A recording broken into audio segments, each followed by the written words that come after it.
Cyber crime తో విసిగిపోతున్న ఏమీ చేయలేమా అని బాధపడుతున్న వారందరికీ కూడా ఒక రకంగా ఊరట కలిగించే వార్త ఇది. గుజరాత్ లో తెలంగాణ సైబర్ క్రైమ్ పోలీసులు చేపట్టిన ఆపరేషన్ భారీ సక్సెస్ అయింది. ఓ మిషన్ లో ఒక చార్టర్డ్ అకౌంటెంట్ తో పాటు మొత్తం 36 మంది మోస్ట్ వాంటెడ్ క్రిమినల్స్ ని హైదరాబాద్ పోలీసులు అరెస్ట్ చేశారు. నిందితులపై దేశవ్యాప్తంగా 983 కేసులు నమోదయ్యాయని, ఇందులో 11 investment fraud, 4 trading frauds, 4 FedEx frauds కు సంబంధించిన కేసులు ఉన్నట్లుగా సిపి వెల్లడించారు. కాగా పెరిగిన టెక్నాలజీని ఆసరాగా చేసుకుని ఈ సైబర్ క్రిమినల్స్ రెచ్చిపోతున్నారు. ఓటీపీ లింకుల పేరుతో క్షణాల్లోనే కోట్ల రూపాయలు కొల్లగొడుతున్నారు. ఈ క్రమంలో హైదరాబాద్ లో నమోదైన కేసుల్లో విచారణ సందర్భంగా గుజరాత్ వెళ్లిన తెలంగాణ సైబర్ క్రైమ్ పోలీసులు ఒకేసారి 36 మంది మోస్ట్ వాంటెడ్ సైబర్ క్రిమినల్స్ ను అరెస్ట్ చేయడం హాట్ టాపిక్ గా మారింది.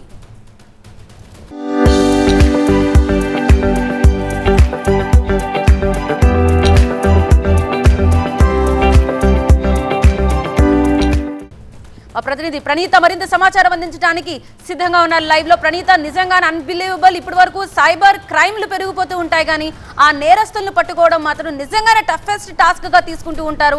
అలాంటిది మన తెలంగాణ పోలీసులు అక్కడికి వెళ్లి 36 మందిని అరెస్ట్ చేయడం అంటే మామూలు విషయం కాదు అసలు. బికాస్ వాళ్ళ నెంబర్లు కూడా గుర్తుపట్టలేరు. ఈవెన్ ఫెడెక్స్ కేసులు కూడా ఫెడప్ అయిపోయారు. ఒక్కొక్కరు ఎలా పట్టుకోగలిగారు?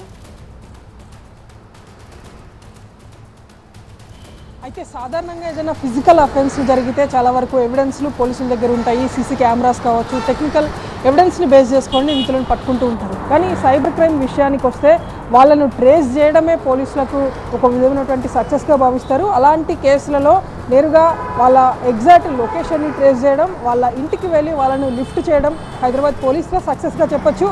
మొత్తం 36 మంది క్రిమినల్స్ని ఇక్కడ హైదరాబాద్ పోలీసులు 7 టీమ్స్గా వెళ్ళినటువంటి హైదరాబాద్ పోలీసులు ఒక 10 days పాటు గుజరాత్లో ఆపరేషన్ నిర్వహించారు. ఈ గుజరాత్ సెంట్రిక్గానే ఎక్కువ సంఖ్యలో సైబర్ క్రైమ్స్ జరుగుతున్నట్టు తెలుస్తుంది. అయితే దేశవ్యాప్తంగా ఇలాంటి సైబర్ ముఠాలు చాలా ఉన్నప్పటికీ ఒక్కొక్క స్టేట్లో ఒక గ్రూప్గా ఏర్పడి ఇలాంటి సైబర్ ఫ్రాడ్స్కి పాల్పడుతూ ఉంటారు. సో గుజరాత్ సెంట్రిక్గా చేసుకొని ఉన్నటువంటి ముఠాను హైదరాబాద్ పోలీసులు ఛేదించారు. వీరు మొత్తం దేశవ్యాప్తంగా వీరిపై 900కు పైగా కేసులు ఉన్నాయి. అట్లాగే తెలంగాణలో సైతం దాదాపు 150 కేసులలో ఈ 36 మంది అక్యూజ్డ్గా ఉన్నారు. ఈ 36 మంది పైన ఇక్కడ ఒక 20 కేసులు డిటెక్ట్ అయితే ప్రజెంట్ సైబర్ క్రైమ్ పోలీసులు చేయగలిగారు.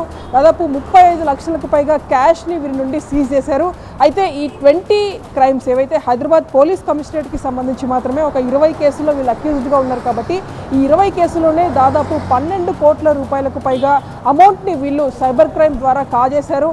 ఇందులో చాలామంది బాధితులకు దాదాపు 1 కోటి రూపాయలకు పైగా అమౌంట్ని ఇప్పటికే బాధితులకు కూడా సైబర్ క్రైమ్ పోలీసులు రీఫండ్ చేశారు. సో రిమైనింగ్ వీరి వెనకాల ఉన్నటువంటి ముఠాను ఛేదించేటువంటి పనిలో హైదరాబాద్ పోలీసులు ఉన్నారు. ఎందుకంటే రీసెంట్ టైమ్స్లో మనం డ్రగ్స్ లాంటి కేసెస్లోనే చూసాము. గోవా వరకు వెళ్ళి అక్కడ డెన్స్ని బస్ చేయడం. తాజాగా సైబర్ క్రైమ్లో కూడా ఇతర రాష్ట్రాలకు వెళ్ళి నిధులను హైదరాబాద్ పోలీసులు పట్టుకుంటున్నారు. Right, thank you so much Praneetha, details అందించినందుకు.